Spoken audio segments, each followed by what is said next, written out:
Senhoras e senhores, está começando mais um Tremindcast por aqui. Hoje teremos um papo aqui muito convidativo, envolvente, pois falaremos de tecnologia, abordando desde a escolha do software jurídico até as novidades em aplicativos e sistemas que ajudam no dia a dia do advogado. Ou seja, vamos desmembrar um pouquinho esse universo aí de softwares que ajudam. A primeira pergunta que eu vou fazer para o Matheus daqui a pouquinho é se um software faz de fato a diferença no resultado do escritório. Já vai guardando essa aí, Matheus, que eu quero saber a tua opinião. A gente está aqui, como sempre, com o Matheus Aguirre, que está com a gente pela terceira vez no podcast. Agora já pode pedir música, né, Matheus? É, isso aí. E para os nossos ouvintes que ainda não conhecem o Matheus, que ele vai estar sempre por aqui, ele é o cara que comanda a Zeno, que é uma startup jurídica que está revolucionando a forma de solucionar conflitos jurídicos. Se você não ouviu ainda, tá dando bobeira, entra lá, Somos Zeno, que você vai gostar do negócio dos caras, que é muito top. E também com o Gustavo Dallavecchia, que é head do time de CS na Zeno e advogado. Se você nunca viu CS, depois ele vai explicar o que é um cara que é head de CS e advogado ao mesmo tempo. Aprendeu na faculdade CS, foi isso? Não aprendi na faculdade CS, a gente aprende na vida, né, Matheus? Muito bom, seja bem-vindo, então, ambos daí, tá?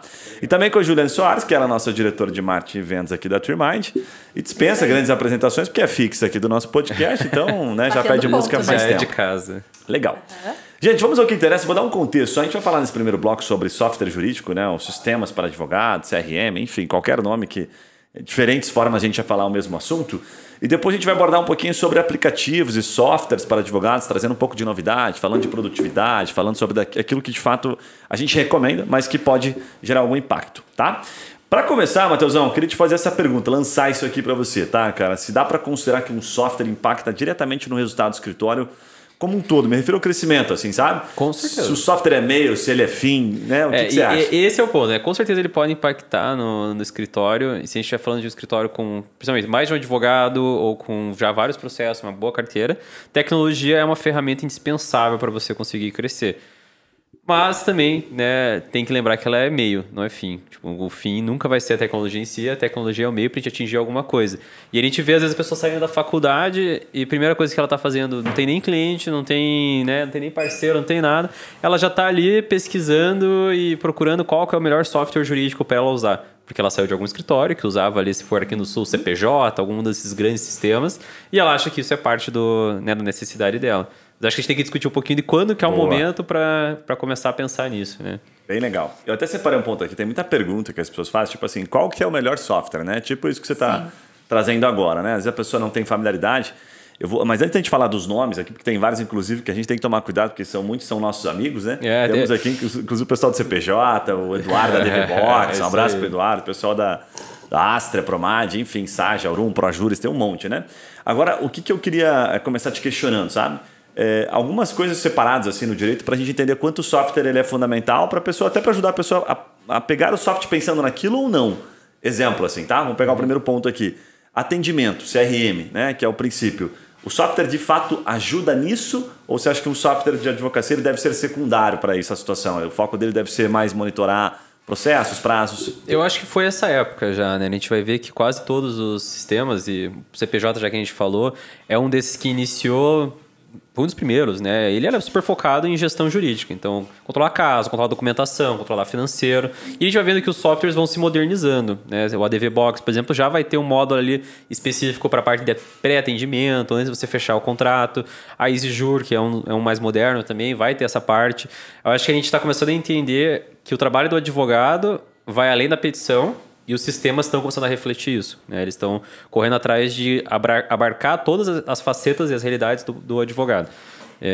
Então, sim. Tá, mas você diria que sim, então. Olhar como CRM, como ferramenta de comunicação com o cliente, deve ser uma premissa para a definição do software. Sim, com certeza. Porque até então, pelo que só para deixar claro, o CPJ não tinha, os sistemas antigos, eles não tinham essa característica, né? Sim. Eles eram muito de monitoramento de prazo, né? Enfim, era para acompanhar o processo, né? Sim, e agora entrou isso. A DVBox, inclusive, tem um diferencialzinho bem bacana nesse sentido, né? Bem bacana. Exato. Aí, quando entra na parte de prospecção, antes de a gente entrar em gestão financeira e tal, dá para levar isso em consideração ou você, pelo teu conhecimento, o software não te ajuda em nada nisso, ou ele é mais dado, mais estatístico? Pegar cliente mesmo. Então, eu acho que aí vai o ponto de entender o que você está buscando. Porque às vezes a pessoa ela quer tecnologia por tecnologia, ela quer pegar um sistema por pegar um sistema, e às vezes o que ela precisa não necessariamente está no software jurídico. Ela pode buscar isso em outros softwares, né? Sim.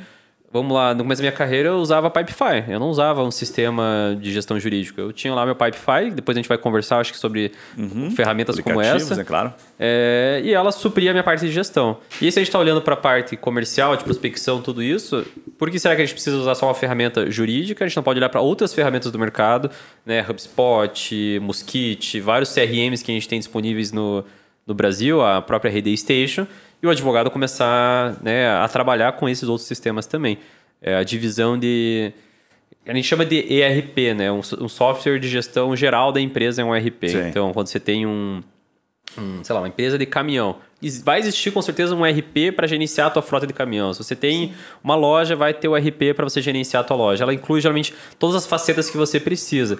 E cada vez mais os ERPs não têm dado conta, né? Você tem tem que plugar vários tipos de soluções diferentes e tem por uns aí que viram vai. elefante branco, né? Que virou elefante branco, exatamente. E eu acho que na advocacia é a mesma coisa. Então... Mas você tocou no ponto ali que eu achei legal, que assim, ó, depende do que ele tá... dá pra gente, né, desmistificar um pouquinho isso.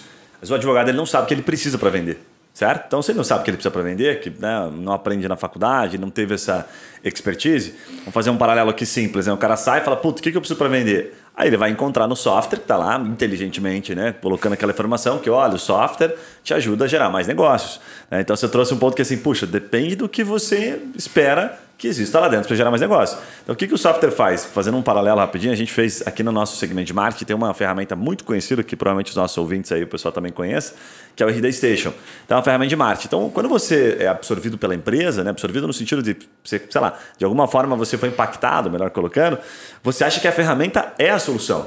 Mas a ferramenta, na verdade, ela é só o meio. Você tem que ir lá e alimentar. A gente caiu nisso. A gente pode contar então, assim, a gente passou por esse momento. Então, o software de gestão para fins comercial, para deixar claro, para mim ele é a mesma coisa. Se você não alimentar e não utilizar ele, né, ele não vai te dar resultado. Agora, o que eu recomendo, que aí faz uma diferença enorme, é quando a pessoa já entende do comercial, ela sabe os processos. Né? Eu vou atuar com uma metodologia, sei lá, SPIN, eu vou atuar com a metodologia aqui de funil de vendas, funil de negócios. Aí você entra no software para ver se aquilo que você sabe como fazer, ali o software te atende. Aí sim, você pode julgar ele comercialmente te atende ou não, ou usar um software paralelo.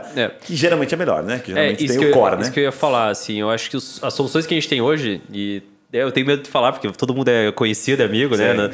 Mas elas são boas para você gerenciar um nível básico de atendimento, de vendas, coisas assim. Boa. Ela não vai te ajudar a fazer mais clientes. Ela vai te ajudar a conseguir organizar um pouco esse processo. O que você fazendo uma planilha, que era manter lá teu atendimento, quem que você está devendo mensagem, coisa assim, ela pode te ajudar com isso.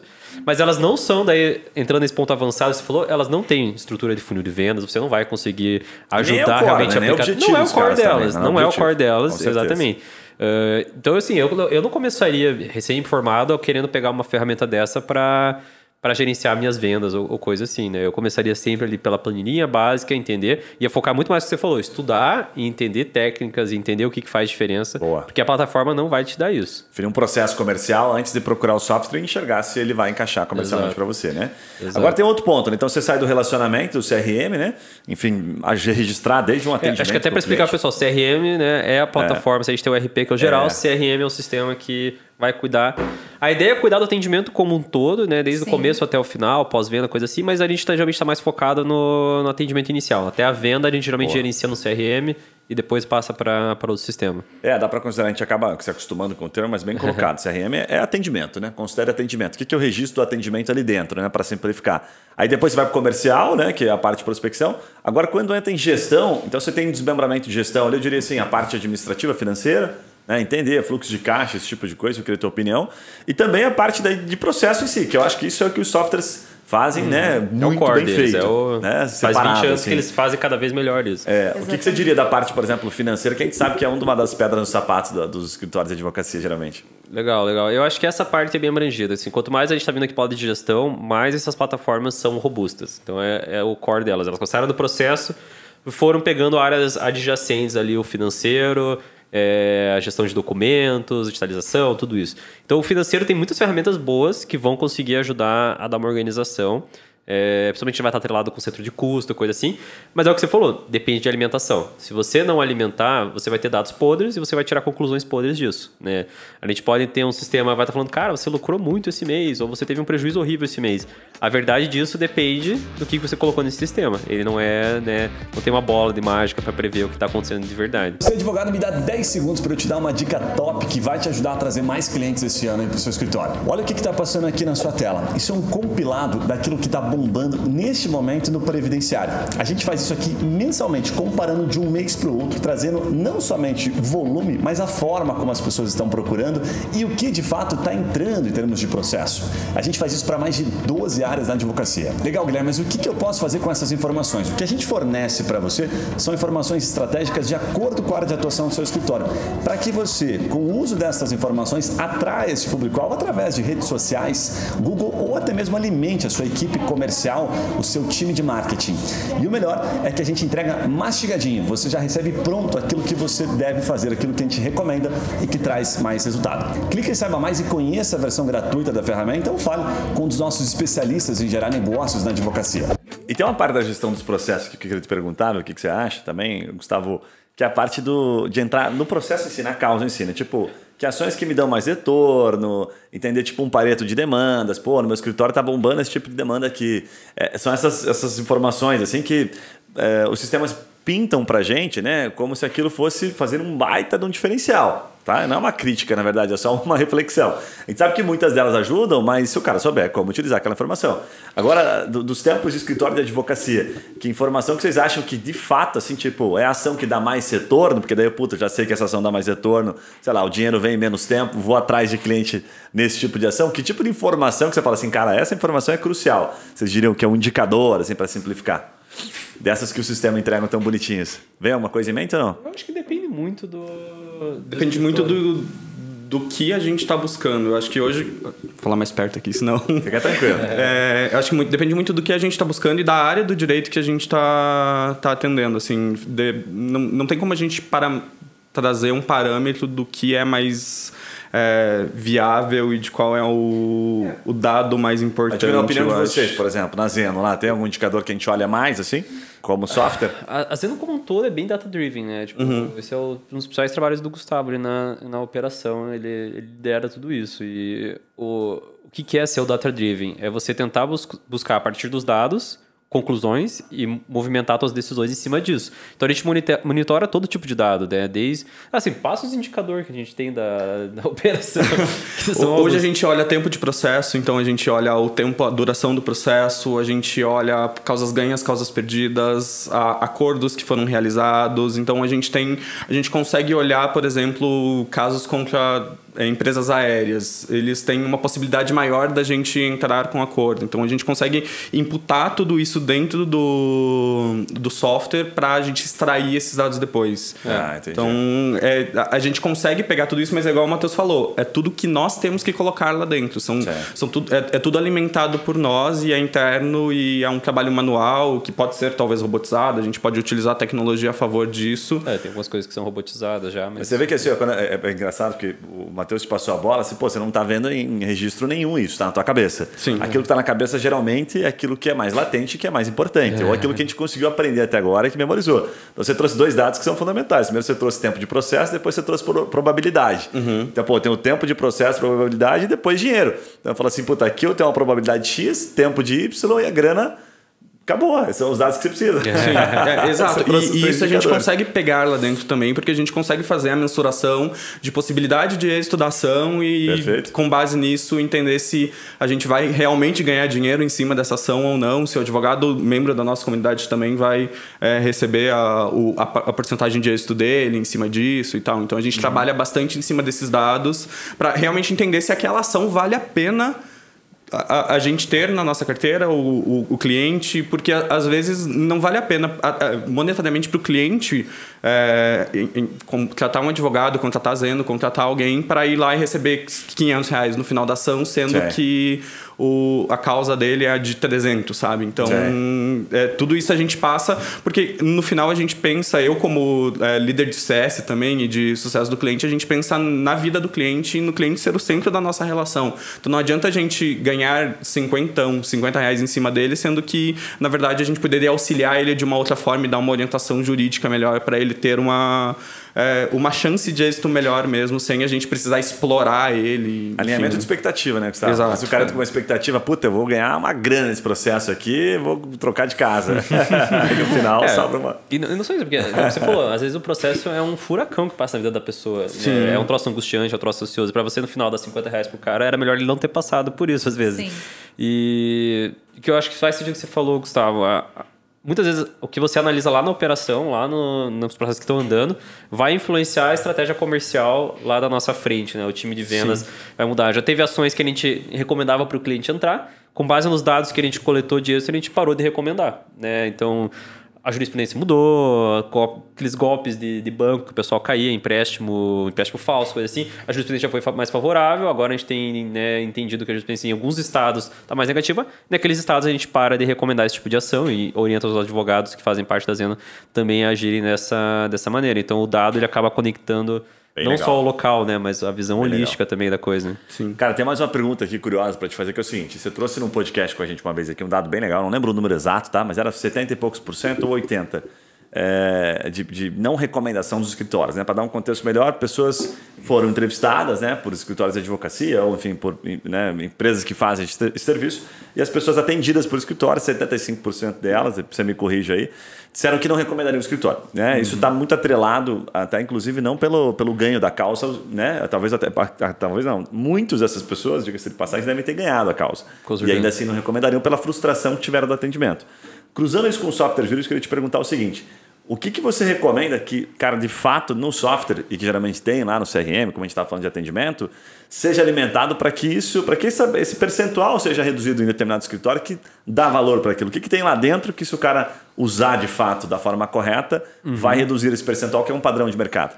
Assim, alguns softwares já estão trabalhando com a DVBox com notificação para o cliente. Então, se você conseguir manter o sistema bem atualizado, bem alimentado, ele notifica o seu cliente com os andamentos. Então, uma automatização do processo. Exatamente. Do andamento do processo. Animal. E isso vai atualizando o teu cliente e isso reduz naturalmente a ansiedade dele, né? Top. A gente sempre compara. Imagina que você tem um computador, e pensa lá atrás, os computadores eram muito mais lerdos e tal. Você abriu ele e ele não tem uma barrinha de progresso, falando que está acontecendo alguma coisa. Sim. Você está só com a tela preta ali. E você não sabe que se o computador travou, o que ele está fazendo, o que está acontecendo. É isso que um cliente sente quando ele entra com o processo. É um processo que não tem uma barrinha, que ele não consegue entender o que está acontecendo, e ele fica totalmente no limbo. Se a gente já começa a usar algum tipo de nutrição, algum tipo de alimentação constante para ele, você reduz isso.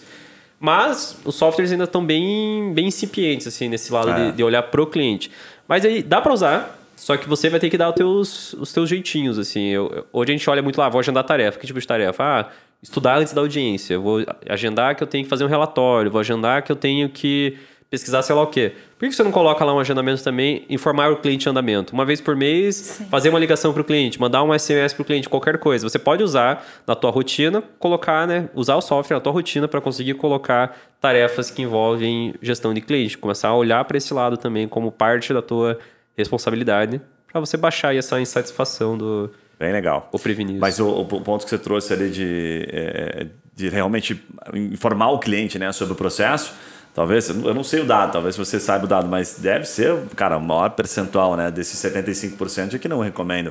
O cara vive uma frustração, né? Tá o tempo todo ali na expectativa e tal, não é informado.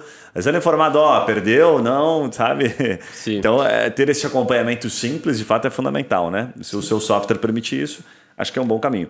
E para finalizar aqui, Matheus, essa parte, Gustavo, algum software vem em mente assim, pro gratuito para quem está começando? Acham que é suficiente? Gratuito. A maioria deles tem os testezinhos, né? O período freemium ali, né? Assim, a DVBox foi um que a gente utilizou bastante, eu recomendo, eu acho muito bom. A EasyJur é um software que está decolando, é muito bom. Pensando em advogados iniciantes, advogados em começo de carreira. Perfeito. A Zeno a gente está lançando agora o software também, só que a nossa forma de precificação vai ser diferente. A gente não quer cobrar uma mensalidade, a gente vai cobrar um percentual por caso, então vai ser a ideia de lançar um novo modelo no mercado. Mas os mais tradicionais, eu acho que é esses dois. Eu acho que sim, o Deliverybox é um dos principais até que a gente utilizou bastante, e ele tem essas ferramentas que a gente estava comentando de notificar cliente e tal. É interessante, é bem... O cara começa com um software que já está pensando no cliente, né? O Deliverybox nasceu dentro de um escritório, né? Sim. E um escritório de pessoa física, bem desenhado para esse lado. Nasceu na dor, né? Nasceu da dor verdadeira lá do Eduardo. Então eu acho que isso carrega assim, características disso até hoje. Então eu acho que esse lado é muito bom. Bem bacana. Show de bola. Vamos para um segundo assunto aqui que a gente anotou que é super legal. Tem muita gente procurando, inclusive, sobre isso, que são os aplicativos e softwares aí para advogados. Mas aí não o software jurídico, né? Em geral, né? Aplicativos, quando a gente fala, pode ser aberto também pelo computador, né? A gente está muito acostumado com o aplicativo de abrir no celular, mas um aplicativo hoje para abrir no computador. Plataformas em geral. Uma plataforma, né? Para ficar mais fácil até a linguagem, tá? Eu queria provocar até esse assunto, separando aqui, abordando algumas alternativas, mas dentro daquilo que o advogado, vamos pensar assim, sozinho, ele tem de função. Então ele tem que atender, ele tem que bater o escanteio, correr, cabecear, ele atende, ele estuda, ele cumpre prazo, né? Então ele faz tudo, prospecta o cliente. E aí tem as funções dos grandes escritórios, ou do pequeno, a grande porte, que aí são separados por setor. Tem o cara da prospecção, tem, né, a pessoa que faz aqui só a consulta de jurisprudência, enfim. Então tem algumas situações nesse sentido, tá? O que eu queria perguntar para vocês é o seguinte, de direito que vem em mente, assim, né, da época que vocês mais advogavam do que faziam a parte mais de gestão de negócio em si, né? O que vocês recomendam mais da parte de direito? Legal. Eu acho que a primeira classe de plataformas que vai vir na minha cabeça são as de organização de processos e tarefas. E é o que você citou, Trello, Pipefy, esses dois principais mais do que tudo. Eu, pessoalmente, sempre gostei mais do Pipefy. Né? Eu acho que ele tem uma robustez para estruturar processos maior. E quando a gente está lidando com processo jurídico, a gente precisa ter alguma solidez. Tem um bom nível de automação que você consegue fazer. Já o Trello, ele é um pouco mais intuitivo, eu acho. Você consegue usar ele mais rápido, implementar. Só que ele é um pouco mais solto. Assim, né? Tem um pouco menos de automações e ferramentas como o Pipefy. E essencialmente os dois, né? Para quem não conhece, eles vão permitir que você construa o teu processo. Então, em vez de você pegar um RP, uma DVBox da vida, um EasyJur, que já tem tudo desenhado. Aqui você cadastra cliente, aqui você cadastra processo, aqui você conecta processo e cliente. O Pipefy e o Trello vão permitir que você faça isso, né, da sua maneira. Você vai ter que construir do zero. Então, você vai abrir lá um pipe, que a gente chama, que seria um cano, um tubo de processo, e você vai dizer, esse pipe vai ter clientes. E ali você vai cadastrar várias etapazinhas que o teu cliente vai passar. Você vai escolher quais dados do cliente são relevantes. Você monta a sua maneira isso. Então dá um certo trabalho inicial, mas eu acho que é um processo muito bom para você refletir sobre os teus processos. Porque você conseguir construir, você vai ter que sentar muito e entender o que você está fazendo. E isso já te dá um ganho competitivo bom. E você consegue automatizar. Então você consegue dizer... Dá um exemplo de automatização aí, que acho que é legal essa parte. Vamos lá. Então, você tem um pipe, que é um processo que serve para processos judiciais. Então, você vai ter lá cada etapinha do processo judicial, você coloca petição inicial, conciliação, agravo de instrumento, enfim, põe todas as etapas que a gente vai ter no processo e você vai movendo de etapinha o teu card, o teu processinho, conforme ele vai avançando. E você consegue criar regras de disparo, por exemplo, de e-mail. Então, quando sair da fase petição inicial para a fase conciliação, disparar um e-mail para o cliente, que vai estar conectado ali o e-mailzinho dele, falando o seguinte. Daí você escreve teu e-mailzinho e deixa pronto. E aí você, toda vez que passar por isso, vai mandar um e-mail. Então dá para fazer várias automações desse jeito. Dá para fazer automação de quando cair na etapa audiência, daí vamos dizer que você tem um outro pipe, um outro processo que são preparativos de audiência. Você cria automático um cardzinho lá e você sabe que você tem que começar a fazer as coisas da audiência. Pegar a carta preposto, pegar a procuração, não sei o quê. Então você consegue fazer tipos de automação que vão facilitar muito o seu trabalho. E é legal que você consegue fazer automações com outros aplicativos também. Então você consegue, por exemplo, passou essa fase do pipe que vai mandar um e-mail lá dentro, mas na verdade você pode linkar isso com uma outra plataforma que vai mandar um WhatsApp para o teu cliente, por exemplo. Então tem essas possibilidades que vai abrindo um mundo muito maior do que simplesmente você ter tudo anotado lá em uma planilha e agora eu vou precisar mandar essa mensagem. Não, você consegue automatizar e você consegue melhorar o seu tempo e otimizar o tempo do dia a dia, enfim, Bem legal. Uma das coisas mais confusas, pode falar. Uma coisa bem legal que eu gosto também do Pipe é que ele também permite você integrar com o Google Agenda, né? E com o Google Meet também. Então você já consegue se preparar para reunião, mandar um aviso para o teu cliente, já deixar salvo na tua agenda para você saber que tal dia você tem reunião. Então isso é muito legal. E só complementando a parte inicial ali que você falou que o Pipe dá um pouquinho de trabalho, realmente dá um bom trabalho. Mas eles têm vários templates, né? Já prontos. Então, por exemplo, da área de marketing, área de vendas, financeiro, eles já têm alguns templates e aí você pode editar esses templates. Então, para quem ainda não tem muita noção, ele vai te dar um funil básico ali. Aí você pode ir editando e ajustando o seu processo também de acordo com a sua necessidade. E exatamente, é esse ponto que eu ia falar. Você consegue ajustar conforme a sua necessidade. Então, se você entendeu que aquele processo que você criou já não funciona mais, você vai lá e ajusta no mesmo pipe, no mesmo fluxo que você criou, você cria um novo fluxo em cima disso e começa a ajustar o seu processo e vai se tornando maleável, vai se tornando muito mais produtivo do que você se manter naquele quadradinho, naquela caixinha que você criou 2 anos atrás e que hoje talvez não faça mais sentido. Não, e tem muitas coisas legais, né? Tem o checklist que você pode criar. Então, eu preciso recolher tais documentos do meu cliente. Você já sabe ali quais são os documentos, né? Tem várias funcionalidades aí e você vai ajustando conforme você precisa também. Sim, bem legal. Tem um negócio no Pipefire que eu gosto bastante, que o Matheus trouxe, que é você, enfim, estruturar o seu próprio processo, né? Entender como você vai, o que você dá valor e aí organiza ao invés de depender de um sistema. Eu acho que tem duas situações importantes. Quando o advogado está começando, óbvio que a grande maioria acaba nem sabendo, né, o que ele precisa ser, principalmente se ele não passou por um estágio avançado, não fez todo o processo. Vai faltar algumas coisas, né? Então ele pode começar às vezes com um software, como a gente falou no bloco anterior, jurídico gratuito, entender um pouquinho, depois fala, pô, aqui eu sinto falta disso, no meu processo, né, um pouco engessado, sinto falta disso aqui, sempre lembrando das premissas, né? Se minha premissa é atender bem o cliente, você vai encontrar muita dificuldade nos softwares tradicionais. Aí você vai acabar recorrendo para um Pipefy da vida ou para o Trello, porque você comanda eles. Fala, não, quero fazer aqui, sei lá, 3 reuniões de atendimento antes de uma negociação final. Então, vou dar mais atenção para ele no processo de atendimento. Aí você vai isolando em pipes, né? Que nem a gente tem aqui. Você tem o comercial, então o comercial tem um pipe com uma vida própria. Depois você tem o onboard, um outro pipe com uma vida própria. Depois você vai para o operacional, que é um outro pipe com uma vida própria. Então, cada área que demanda um trabalho que a gente acha que é justo para o cliente, que vai nos propiciar, né, uma boa relação, um bom feedback dele, a gente cria um pipe isolado porque acha que ali cabe um processo todo feito de maneira, enfim, sob medida, tá? Legal. Então isso acho que é um ponto interessante. E aí eu anotei 2 coisas sobre organização, que depois eu queria perguntar para vocês sobre apps de direito, tá? Que eu anotei mais um aqui que eu gosto bastante para recomendar, que é o Evernote. Mas eu uso o Evernote assim, muito para registro de bloco. Eu crio blocos de assunto, né? Então, tipo assim, eu tenho que falar, por exemplo, bloco de assunto sobre comercial. Então, tudo que tiver no comercial eu vou colocando. Eu boto data e vou colocando ali. Tiro da cabeça e vou jogando ali dentro. Bloco de assunto sobre coisa, por exemplo, aqui, né? Eu tenho um sócio, meu sócio é o Matheus. Então, tudo que eu tenho que lembrar de falar com o Matheus, ao invés de a gente faz muito isso, né? Vai dispensando no WhatsApp, né? Vai delargando, né? Matheus, essa parada aqui. E você vai ficando quase louco, né? Vai deixando o outro louco também, né? Junto com você. Se ele tira da tua cabeça, joga pro outro. Isso. Anota e depois, aí uma vez por semana, de acordo com a frequência que você define que é importante, você vai lá e faz uma reunião. Aí vai lá no Evernote. É muito interessante esse efeito, porque você vai descobrir coisas que você anotou lá e que já nem fazem mais sentido. Mas naquela hora pareciam extremamente importantes, sabe? E é horrível você ficar até todo cutucando a pessoa, trazendo um assunto, né, por minuto ali que você gostaria de passar para ela e que na verdade eles não são tão relevantes. A produtividade da pessoa cai, né, muito. Atrapalha em geral, né? E o último que eu notei aqui, que eu acho que são complementares desses pontos de organização, seria aí é bem particular, posso perguntar para vocês também para ver o que vocês acham, que seria fazer esses focos, esses blocos de tempo, tipo Pomodoro, assim, né?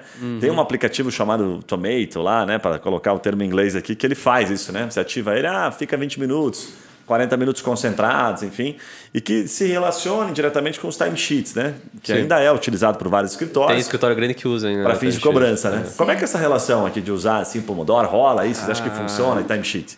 Só se for do Evernote, acho que o Google Keep tem a mesma lógica, é bem parecido. Eu uso ele, eu gosto de fazer isso. Eu gosto mais também do Google Keep. E ele é integrado com outras coisas. Eu não sei se o Evernote integra, mas o Keep integra com tudo. Você marca as pessoas e tal, é bem massa. O Evernote é da galera mais velha e tal. Não, mas assim, essa questão de Pomodoro e técnicas... Pra quem não sabe, Pomodoro é uma técnica de organização, né? Então, que você... Eu não lembro exatamente o que, 40 minutos de concentração... 25? Acho É por aí, 20 alguma coisinha, mas depois você vai definindo, né? Te dá essa liberdade. Só do marketing se eu não me gosta. engano, você trabalha 25, descansa 5. Trabalha 25, descansa 5. Se eu não me engano, é assim. Olha, pra mim nunca funcionou. Eu não consigo fazer isso, não dá certo. Mas tem gente que faz. O escritório lá tem gente que gosta. Você faz? Eu faço, eu não faço esse tempo, porque 25 minutos pra mim é pouco pra focar em alguma área. Mas eu faço blocos de tempo, porque aqui na agência, por exemplo, eu tenho várias áreas que demandam de mim. Tem o comercial, tem o marketing, aí tem, né, outros setores aqui dentro da agência. Então, o que eu costumo fazer? Eu vou separando na minha agenda. Tipo, 1 hora eu vou me dedicar ao comercial. Aí eu não abro o WhatsApp, vejo que atividade do comercial eu vou fazer e fico ali naquele período. Aí depois daquele período eu volto, mexo no WhatsApp, respondo o pessoal. Guilherme faz bastante isso também. Mas eu não faço de 25 em... Tipo assim, faz 25 e descansa. Não, mas eu vou fazendo blocos de tempo, assim. Não chega a ser o Pomodoro de verdade. Mas me ajuda bastante. Porque daí eu sei, né, o quanto eu vou poder me dedicar a tal atividade. Agora eu vou fazer essa reunião com o cliente. Determino lá 1 hora, 1h30 para aquele cliente. Depois eu atendo as outras demandas do pessoal. Então isso me ajuda bastante. Isso eu vejo bastante com o time, assim. A gente tem pessoas no time que elas precisam ter um pouco mais organizado, um pouco mais focado. Sim. E tem outras que são muito mais multitarefas. Então, na parte da gestão das pessoas do time e tal, a gente conversa e a gente entende, essa pessoa, vamos focar em horários específicos para fazer tais atividades, porque são várias atividades no dia que precisa fazer. Exemplo, controladoria. A gente tem que acompanhar os prazos, a gente tem que fazer os protocolos, a gente tem que fazer diversas coisas. Então, a gente separando nisso, eu entendo que torna mais produtivo, porque não vai ter uma pessoa te mandando mensagem no chat que você vai ter que responder naquele momento e tal. Então, é legal. Você é advogado do diabo, assim. Eu acho que essas técnicas funcionam... Principalmente para quem não depende de fazer relações com outras pessoas. Então, é uma pessoa que consegue ter o controle total do seu tempo. Então, cara, eu tô estudando para concurso. Beleza, perfeito. Você vai ter lá as tuas 6 horas, 8 horas sentado numa cadeira e você gerencia ali o seu tempo perfeitinho. Eu senti a dificuldade quando a gente fez transição, tipo, né, para trabalhar, efetivamente, lidar com outras pessoas, que essa era a dificuldade. Pô, eu organizei meu tempo, mas sempre aparece alguma coisa fora. E eu penso... Esqueceu de avisar os colegas. Esqueci de avisar o mundo, né? Que eu tava... E eu penso muito nos advogados ouvindo, eles vão falar isso. Ah, beleza, mas se eu ficar fora do WhatsApp por não sei quanto tempo, o meu cliente vai surtar e coisa assim. E rola, né? Não. Muito. Rola a todo momento, mas aí vem aquela questão que o Guilherme falou de alinhar as expectativas reais, assim, de todo mundo. Então, o cliente ele vai entender que você vai atender ele das 10 às 11, sabe? Um horário fictício, alguma coisa assim, para que ninguém fique frustrado. Então, no meu time, por exemplo, a gente sabe que aquela pessoa não vai estar disponível pela manhã porque ela está fazendo aquelas atividades e ninguém vai incomodar. E se precisar incomodar, a gente vai ligar porque ela não vai olhar o chat, ela não vai olhar o WhatsApp. Igual aconteceu hoje de manhã. É o combinado que eu faço também com o nosso time. Eles já sabem, todo mundo, na verdade, dos meus times, eles usam essa mesma técnica. Deu certo para todo mundo. Que bom. Então isso é bem legal porque tá todo mundo alinhado, né? E é exatamente isso. A gente já sabe... Tipo assim, eu tenho acesso à agenda deles, eles têm acesso à minha agenda, então eles sabem como está meu bloco de tempo. Aí vem essa questão da organização, de eu colocar na minha agenda certinho o que eu estou fazendo dentro do meu dia. Então... Minhas tarefas todas estão ali dentro da agenda, eles têm acesso. E aí tem algumas atividades que são mais... vão demandar menos de pensar, raciocinar essas coisas. Então é mais tranquilo, eu consigo interromper ela ou deixar o WhatsApp aberto ali, se pingar alguma coisa eu respondo. Mas tem outras que precisam de mais dedicação, mais foco. Aí eles já sabem, então mandam mensagem e sabem que eu vou responder quando eu finalizar. E aí se for algo urgente, liga. É sempre assim mesmo. Pode falar, Matheus. Não, eu ia falar que já que a gente tá falando de aplicativo, eu acho que para mim, o que eu uso, né, no dia a dia é o Google Agenda mesmo. Então, tudo tá na minha Google Agenda. Se não estiver no meu Google Agenda, tipo, não existe, eu vou esquecer, não vai funcionar. Aí até hoje eu atrasei a reunião aqui com o pessoal, porque eu não olhei meu Google Agenda e marquei uma outra reunião. Eu faço isso de vez em quando também. A gente tenta se organizar, mas a gente às vezes falha. E aí o que eu faço com o time, às vezes é isso. Eu travo minha agenda. Eu coloco lá, ó, esse horário, eu estou focado nisso e é isso. E aí só vão me interromper se for realmente algo Bem legal. E a gente sabe que se o Matheus não respondeu naquele momento e tal, a gente vai olhar na agenda dele para ver se ele não tá focado em alguma coisa e se o nosso é mais urgente do que ele tá fazendo naquele momento. Ela vai olhar na agenda do Matheus e tá lá assim, massagem. Calma, Matheus tá sabe massagem. Priorizar, né? Adestramento da Bela e do Zezé. Mas eu tava lembrando uma história, tem um vídeo TED Ed, aquelas animaçõezinhas do grupo TED. E, cara, é muito legal que eles falam sobre gestão de tempo, em geral. E aí eles começam a abertura falando...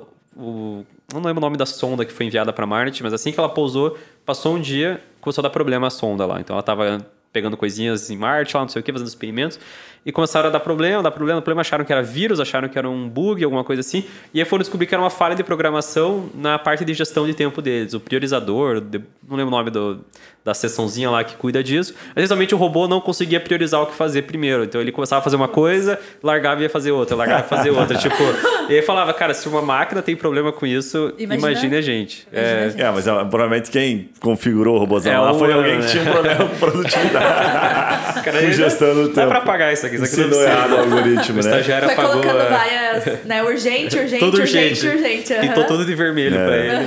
Cara, esse assunto é muito amplo, né? Tanto que a gente puxou ele, já tá há alguns minutos falando só de organização, só de gestão do tempo, né? Mas queria puxar uns 2, 3 aqui rapidinho para falar só sobre direito, que eu anotei aqui, que eu queria a opinião de vocês. Fala-se muito do Legal Cloud, né? Que facilita a contagem de prazo dos processos, pelo que eu entendi. Não sei se vocês já ouviram falar nesse. Não. Mas que é um facilitador da contagem de processos. Talvez, alguns eu vi que, por exemplo, tem um de direito que ele faz, você identifica correspondente com facilidade, é um bem antigão. É que já não se utiliza muito mais correspondente, então tem alguns que vão ficando meio defasados. Talvez esse seja um desses, né? Esse Legal Cloud aqui. E depois tem o app do STJ, que não é tão comum assim, né? Bom, nunca sei. STJ, consulta processual e jurisprudencial lá, né? Recomendam, falam que é muito bom. Então são 2 ali que eu vi, assim, porque aplicativo como um todo, é muito difícil você ter uma manutenção do aplicativo, né? Então até para os advogados que nos acompanham entenderem isso, então, raramente você vai ter um aplicativo com a mesma qualidade, por exemplo, do software jurídico. Então, não é porque, sei lá, a gente citou aqui a DVBox, né, e outros tantos que são excelentes, mas raramente você consegue traduzir isso para um aplicativo. Sim. Várias funcionalidades você não consegue. Diga-se de passagem, a grande maioria nem tem aplicativo, porque custo para isso, manutenção, às vezes não vale a pena. Não vale a pena. Né? Eu sempre brinco assim, tem pizzaria que tem aplicativo. Daí você chega lá para pegar o desconto, tem que baixar o aplicativo. Você baixa e depois apaga aquele troço, porque você não vai mais usar. Então é um custo que às vezes não compensa, né? Exatamente. E aí, para finalizar o bloco aqui, eu separei 2 assuntos que eu acho que são interessantes ainda em sistemas. Um é a própria Zeno, certo? Que a gente está falando em softwares aqui, em ferramentas, né? Que você pode explicar um pouquinho rapidamente aí sobre o que ela possibilita ao advogado que está nos acompanhando. E depois eu falo aqui um pouquinho da TreeMind Tech, que possibilita a parte de prospecção, principalmente, né? Que ajuda a identificar causas. Que é bem legal, recomendo consultar. Não, eu acho que a Zeno assim, é bem tranquila. A gente já conversou algumas vezes aqui no programa. A gente é bem focado no advogado autônomo, que atende pessoa física. A gente entende que esse é um segmento do mercado que as grandes empresas e tal não estão olhando tanto, né? As tecnologias estão muito mais voltadas para o B2B, para quem atende empresas, para grandes escritórios. Então, o nosso viés era realmente ajudar a pessoa física, cliente final, a conseguir resolver o problema dela de uma forma simples e ter uma boa experiência com isso, e ajudar o advogado, que justamente o que a gente falou, está sobrecarregado com inúmeras vertentes, inúmeras funções que ele tem que desempenhar. E a Zeno provê tudo isso para ele, né? Então, a nossa ideia é ser esse escritório virtual. Agora a gente está num momento de expansão, né? Então estamos num momento super empolgante, nossa. A gente está assim, aumentando o nosso leque de opções. A gente vai lançar a nossa plataforma Zeno Office para os advogados poderem usar, não só os membros da comunidade, mas todos os advogados poderem utilizar também as nossas ferramentas. A gente faz o outsourcing de toda a parte de gestão de clientes, gestão financeira, gestão de controladoria. Então a ideia não é só ser um aplicativo, mas ser realmente o escritório virtual da pessoa, que ela não precisa nem olhar para essas coisas, a gente está cuidando para ela. E agora a gente vai conseguir disponibilizar isso para um público ainda maior, né? Eu gosto de falar que a gente faz tudo que o advogado não gosta de fazer e que não aprendeu na faculdade. E não é o que ele quer fazer, né? Isso me chama muito a atenção. Coisas que vocês fazem que me chamam a atenção. Primeiro, um ponto muito positivo é que a gente está falando com 2 pessoas que são formadas em direito, já viveram isso na prática e sabem das necessidades que um escritório de advocacia tem. Então, vocês fizeram mais ou menos o que a DV Box fez, né? Viu qual que era a dificuldade e lançou um software. Vocês a mesma coisa, só que vocês foram mais abrangentes.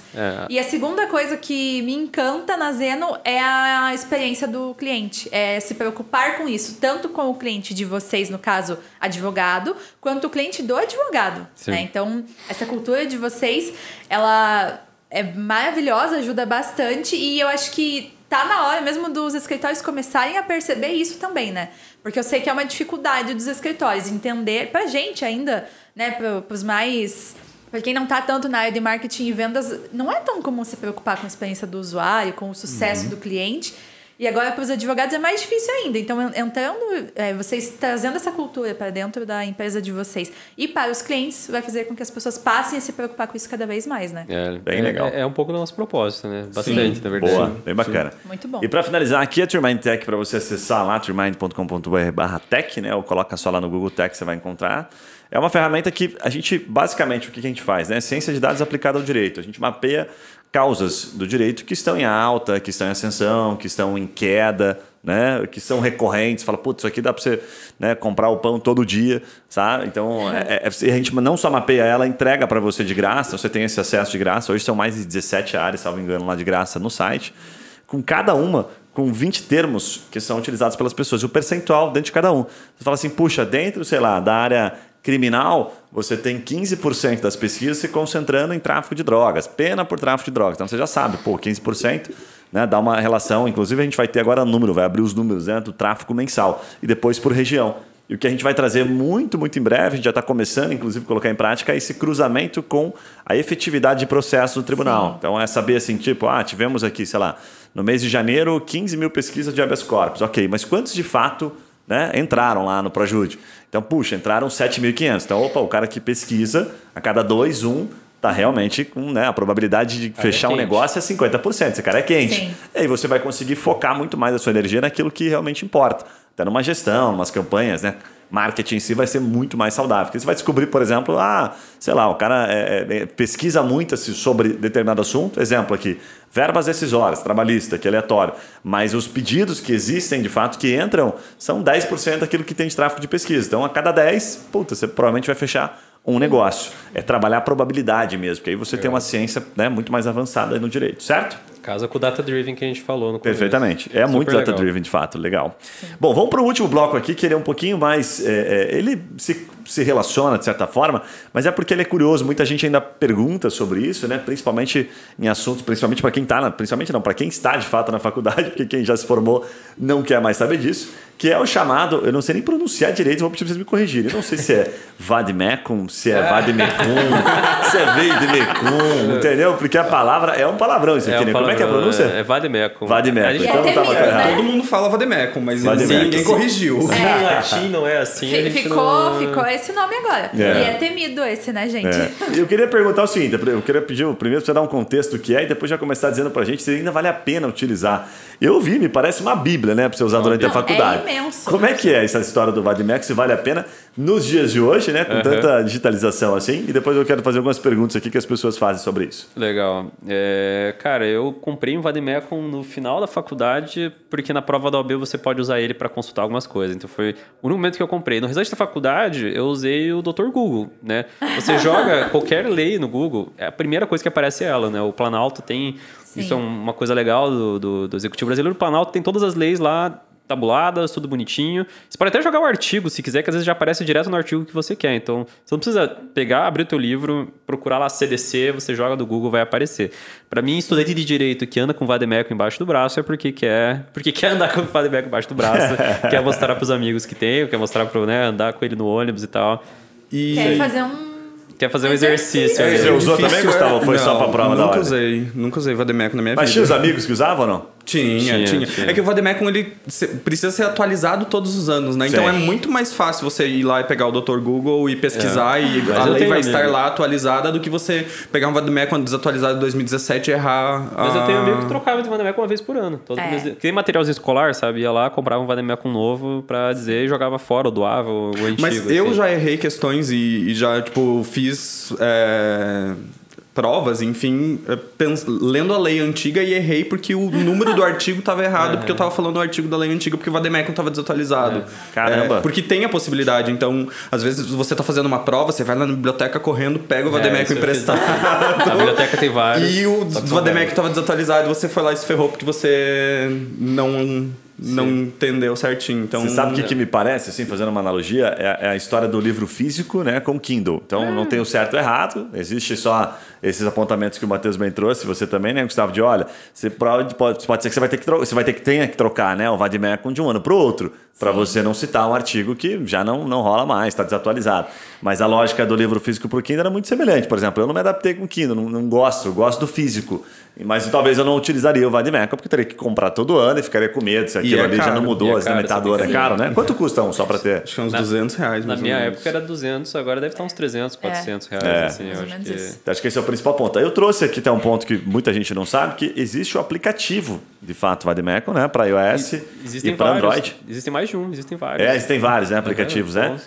Então, existe o aplicativo, para quem não sabe, então mais uma função que dispensa. Agora, eu fiquei com uma curiosidade, vocês que se formaram, né, não faz tanto tempo, é permitido ao aluno, por exemplo, na prova da ordem é só o vademecum, certo? É só o físico. Então, você trouxe aqui um indicador legal, vai te ajudar, você pega, né, na prova da ordem o mais atualizado, compra ele, se te ajudar a passar na prova da ordem, acho que pode fazer alguns tipos de anotação, né? Eu não me lembro exatamente. Pode fazer marcações, você pode marcar lei e tal. Mas durante o curso, as provas permitem o uso de um aplicativo vademecum? Permite o uso do celular? Não, depende muito. A maior parte das provas, na real, não tem consulta, né? Depende do professor, mas geralmente eles aceitam o vademecum físico. Por isso que a gente corria na biblioteca para pegar o vademecum emprestado. Eu aceito isso como desculpa para comprar vademecum, porque o que eu fazia quando eu ia ter uma prova específica? Eu imprimia aquela lei específica, né? Porque dificilmente a prova vai ser direito civil inteiro. A prova vai ser tipo alguma lei específica ou vai ser uma parte do Código de Processo Civil, do Código Civil. Você imprime aquela parte, você estuda aquela parte específica da prova e eu levava isso. Quando eu não dava, aí sempre tem biblioteca, centro acadêmico, principalmente das grandes faculdades, não sei, né, nas menores como é que é. Mas eles têm vademecum para você pegar. Daí você chegar cedo e pegar um vademecum, né? Não deixar para cima da hora, senão vai faltar. A semana de prova estava sempre esgotado. E sempre eu trocava de sala, né? Então eu pegava, às vezes, de um amigo de outra sala, porque a galera que levava eu pegava emprestado, coisa assim. Mas na hora da prova, então, ajuda pra caramba, tanto na prova, né, durante a faculdade, durante o curso em si, e no final também na OAB, né? Porque não te permite usar o celular. Se você tá no primeiro período, não faça isso. E pra OAB é só pra segunda fase. A primeira fase você não pode consultar nada. Sim. Não lembrava disso. Você não pode consultar nada. Então é lá a prova e é isso. Mas na segunda fase que você consegue levar... Isso é mais uma pergunta aqui. Quando comprar, a opinião de vocês, a pessoa decidiu comprar, porque ela, como eu, gosta do livro físico. E aí? Quando é que o cara compra? Olha, eu colocaria em 2 momentos. Se você é uma pessoa que realmente gosta de livro físico, é sentimental, quer ter isso, primeiro período. Compra que daí você usa a faculdade inteira, então faz valer ele. Vai ter atualização, mas a menos que seja uma atualização macro, né? Muito tipo a reforma trabalhista, o novo CPC e tal. Você vai conseguir se adaptar ali com ele, você só tem que ficar antenado do que está atualizando para você mexer. Ou, se você é uma pessoa que nem eu, que não liga pro físico e tal, e não quer carregar um tijolo a faculdade inteira, compra no último período para fazer a prova da OAB, né? Daí você vai poder usar, facilitou bastante, né? Com certeza, eu fiz constitucional e era muito bom ter, principalmente as disposições transitórias, que é a parte que ninguém lê lá, ajuda bastante você ter ela contigo. Mas nesses 2 cenários, eu não vejo outro. O advogado formado, não conheço nenhum advogado que usa. Mentira, não conheço. Vai atender alguns cliente, advogados bem antigos, assim, mas eles colocam na prateleira atrás. Na prateleira e deixa aberto na mesa e tal.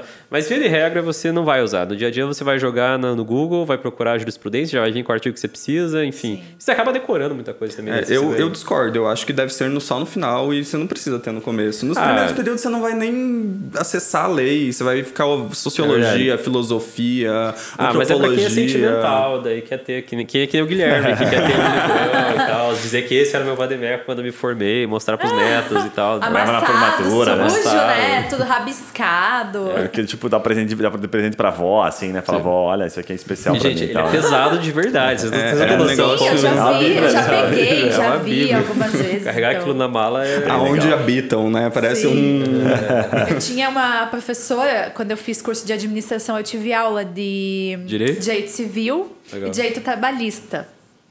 E ela fazia 8 anos que ela estava tentando passar na prova da OAB. Nossa. Então ela andava com o vadimeco embaixo do braço, literalmente, gente. Por isso que eu lembro muito assim. Ele era preto, com as letras brancas. Ela andava com ele embaixo do braço e ela, tipo, chegava na aula, mostrava pra gente e falava: olha, aqui é minha Bíblia de estudos. E assim, ela, coitada, tava há muito tempo já tentando, entendeu? Mas isso acontece muito. Tem muita gente boa que não passa. Porque no Mas final... será que ela não sabia que tava com o Vadimeco desatualizado? Não Esse sei. podcast pra ela. Então, eu não sabia disso. Aí ela naquela descobre que tava época, lendo o Vadimeco em 2010, fazendo prova em 2020. Não sei. Mas ela usava ele e usava ele como base pra passar as coisas pra Legal. gente. Então, Você pode ter aprendido errado e não sabe. Gente, o Sim. último ponto aqui pra gente encaminhar pros finalmente. Tem uma história também que o pessoal fala que dá pra ganhar, né? O vadimeco de um senador, né? Ou até de deputados aí, né? Mas eu vi alguns comentários de alunos que eles pediram, né? Você pede no estado, no seu próprio estado ali. Mas a resposta me parece que agora é meio que um padrão. Eles não fornecem mais fisicamente. E só disponibilizam um link para download. Né? Momentos digitais, Que períodos história digitais. que é essa? Eu não sei. Existia essa Eu possibilidade. mandei o e-mail pra... Eu não lembro qual era o senador que eu mandei Você o ganhou? e-mail e eu ganhei. Chegou na Olha minha aí. casa um monte de livros. Não é um vademecum, bacana. mas é tipo um conglomerado de Constituição, leis. né? Tipo Assim, Constituição, geral, ECA e tal. Legal. Eu devo ter lá em casa em algum lugar. Eu não sabia É. disso. Eu também não uma sabia. tradição assim? Que você... Não sei, eu lembro de uma amiga minha falando e ela mandou: Gustavo, manda aí que eu recebi. Diz que funcionava muito mesmo. Agora parece que não tá funcionando mais faz sentido. tanto. A Até maior questões de parte do- Covid e tal, né? gente? Mas a maior parte dos deputados e senadores do Congresso Federal, eles são formados em Direito. É o curso que mais tem lá. Então, tipo, faz sentido. Sim. É, Eu não sei Gente, porquê. A Sheila me mandou Direito mensagem e é falou. essencial, não tem pra todo mundo, Bem legal, né? bem legal. Muito bom. Senhores, mais uma vez, obrigado pela presença de vocês, né? Obrigado pelo Sensacional, convite. como sempre. Vou pedir para vocês deixarem uma mensagem final aí, dizer como é que as pessoas encontram os senhores aí nas redes sociais e a Zeno, por gentileza.